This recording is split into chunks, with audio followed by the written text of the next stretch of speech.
Hello Aquarius, thank you for joining me for your monthly forecast for June. The month begins with the sun in the most brilliant part of your situation. The fifth solar house, where he will be through to the 20th of this month, can supercharge your drive, your energy, your enthusiasm. This is your chance to showcase what makes you, you. And of course, being an Aquarius, sometimes you can receive a little bit of flack for being different, but now have total confidence in doing what you want to do, be the authentic you. It's true there are going to be a few challenges, but the month begins with Mars in the same location as the Sun, charging your energy up in the first 4 days. But the Sun is in a right angle with Neptune for the first week. So when it comes to being generous or affectionate to those that you care for, just be a little bit careful about the cost of it. Neptune can distort reality in its right angle from your sector of values to the Sun in the fifth solar house. You could be very giving to a situation in a way which isn't necessarily going to be reciprocated or appreciated as much as you would like. Also, Venus is in a dazzling location in the first week too, but Mercury is in a more muted one. The great news, however, is that Mercury relocates on the 7th, joining up with the Sun, and this is going to see you really come out of your shell. Your sense of humour can really be rejuvenated by this change. But Mars is going to be switching signs on the 5th, moving into the watery sign of Cancer. Now, Mars in the 6th solar house is fantastic if we want to improve our physical state, our physical being. And for the following 6 weeks, you may find yourself wanting to do things that are linked to water. So if you love swimming and you want to get fitter, a great way to do so.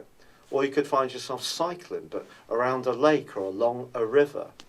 Or if you're someone who enjoys canoeing or rowing, these two may be areas that you can exploit. But it doesn't really matter what type of physical activity that you're attracted to.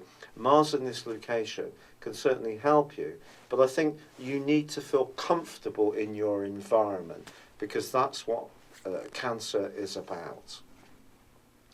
Now, there is going to be another change which occurs on the 9th. Jupiter, the planet of growth, which since the 6th of February has been tracking backwards in the area of your situation to do with knowledge, travel, the law, anything to do with expanding your horizons.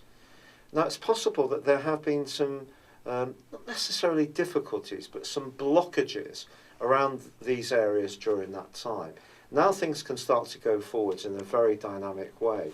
And between now and the time that Jupiter moves in October into your sector of success, look wherever you can to try to be more daring in your approach. It really can revitalise you and pay off handsomely too. It is true that Neptune in your second solar house is forging a quincunx with Jupiter for the whole of this month. So continue to be careful about resources. I think that's a keynote, because Jupiter obviously can push us to take risks and just think that everything will come out absolutely perfectly. And of course, life just happens not to be like that.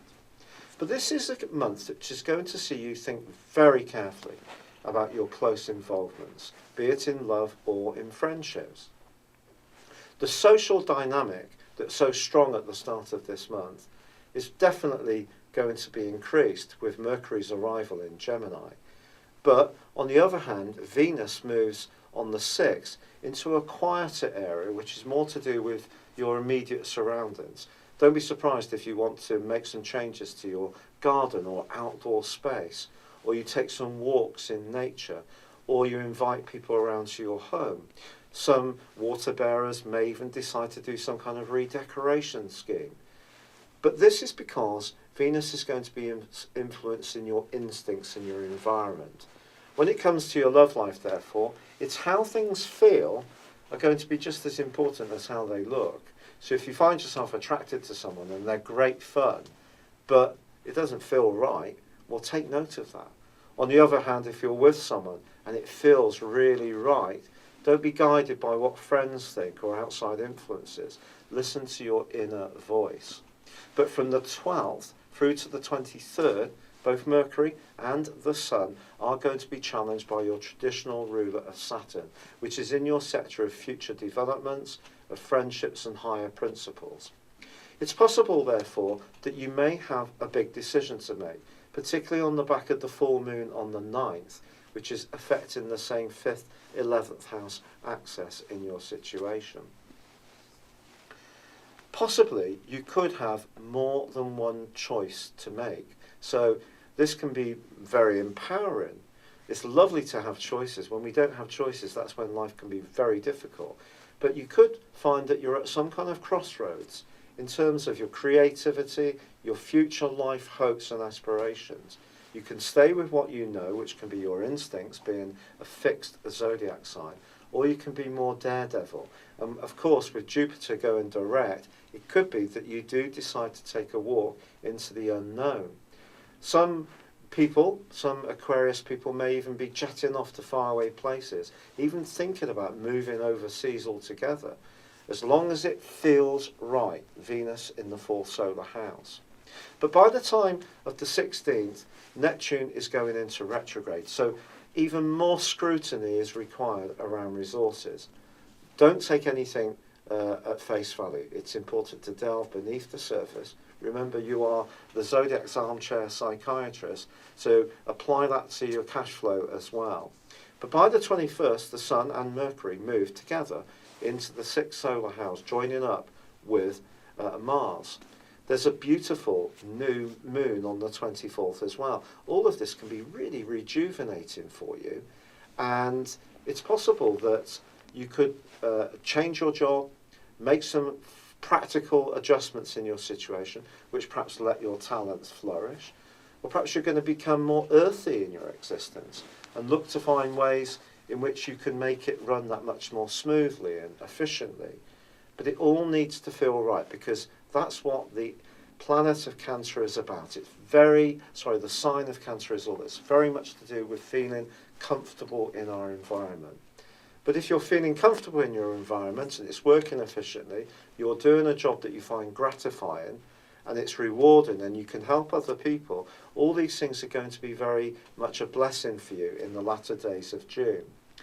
If there isn't all of that sense of well-being, then there's some big moments you need to come through, because both Mercury and also Mars are going to be going into opposition with Pluto, which continues in the most psychological part of your situation.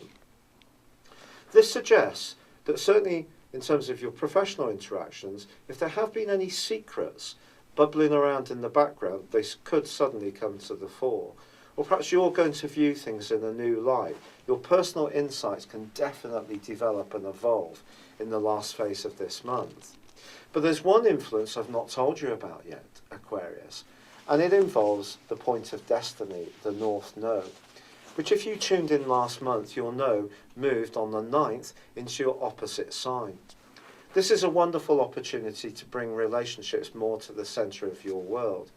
Being an Aquarius person myself, I know that detachment can be both a strength but also a weakness, because sometimes just taking that plunge can be difficult when it feels it's more comfortable, less emotional to live in a solo and a little bit freer, more independent way. Well, the North Node is going to be really challenging that about you and I over this next year and a half, and particularly this month, because it forges a wonderful link with Uranus, our modern ruler. So it's possible that there's going to be a conversation at any point this month which can be absolutely, totally life-changing. It could be that profound. The node is often involved in big relationship changes, especially if it makes a contact within the natal chart in a powerful way, or perhaps in the secondary progressions or the directed chart, or perhaps even if you're interested in draconic astrology, in the soul of our very being. If the North Node makes a contact, it's very powerful.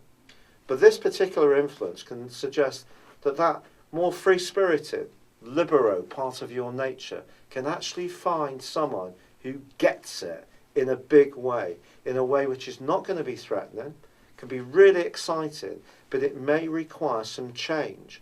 And change is something, as I said before, that is not always an easy thing for Aquarius people. And at the heart of this month, the challenge is going to be about which way to go in terms of that really long-term future direction. It's been a real pleasure being with you. Thank you for joining me. Good luck and goodbye for now.